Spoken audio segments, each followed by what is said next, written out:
putting things together, taking separate objects. And it can be found objects, it can just be regular lumber or regular pieces of metal that you get from a manufacturing process, okay, additive process. So we're looking at David Smith's stainless steel cubide number 7 from 1963, and this is hollow, but it's welded sheets of metal put together. And I mentioned that this texture, actually I think I erased it, but anyway, the texture is quite innovative at the time, 1963. Later became a little bit, tiresome. We see it everywhere. Okay, Roxy Payne's piece, Conjoined. This is done on 3D modeling software originally to get the idea of how to, and where to weld these pieces. So there's all kinds of cast segments here. Perhaps I think more that they're just cut and welded and they look like 3D modeling software. I think it's a really beautiful piece. 2007, much more modern, something that we probably could not have seen before the 21st century. It would have been very difficult to make without a computer. Martin Prier here, he's taking lumber, like I said, assemblage or assembling. This one's more of an assemblage because it's taking multiple different materials, especially a found object such as a wheelbarrow. But this is wood, and it's an additive process. He's putting pieces of lumber together. He's carving the wood. He's also taking a found object that's also made out of wood. Heavy content here. I'm not going to go too much into it because we're really sticking to the ways of pulling things together, putting things together, assembling. Another assemblage, John Chamberlain.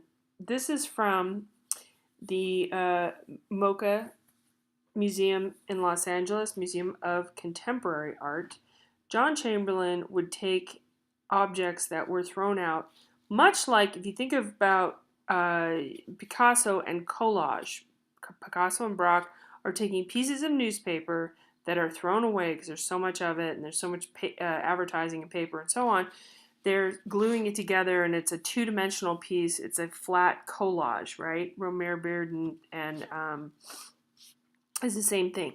So John Chamberlain's taking thrown out body parts. Somebody's in an accident, so this big chunk of metal is left over.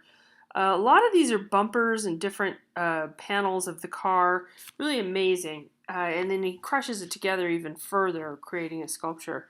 And the paint of the automotive paint actually on the car, that becomes the color of the sculpture. So that's a different way of thinking about assemblage. Not as common. In the background, you see a Rauschenberg piece. He's the king of assemblage. And I'm sorry for the bad slide. I took this myself and I didn't realize it was so out of focus.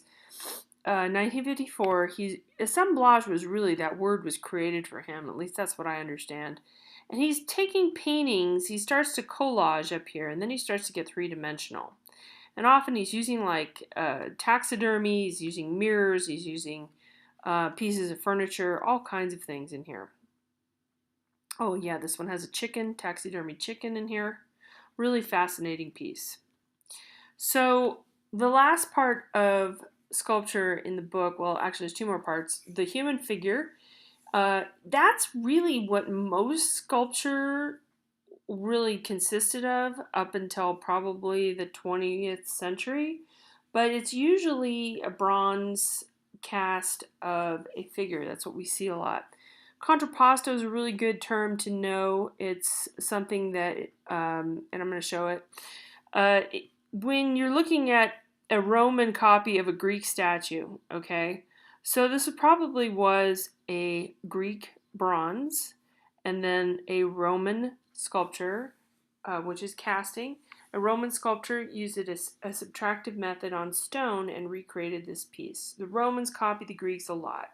A lot of Greek and Roman bronzes are no longer existent, or as we call extant, because they got melted down for various wars. There's very few surviving bronzes from that era, not to do with weather or the durability of the material, but it's a metal, and other times the focus is away from art and history, and it's more toward war. Okay, so the contrapposto pose, you see how the shoulders are dipping here? This knee is bent, so the hips are shifting.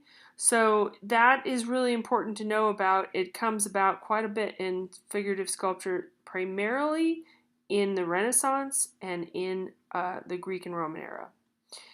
These are some other sculptures that involve the human form. This one right here is Kiki Smith. This is cast wax, I believe. This one is Egyptian. One thing that's very different with Egyptian art that we don't see, well, we see a little bit in the early Greek art, but they're standing very stiffly, and the main thing with Egyptian sculpture and Egyptian pyramids and so on, everything was built to last. So if you go back to this guy, see how his fingers are missing and the pole is missing, and you have this open area? That is not really a very durable way to make a sculpture. So in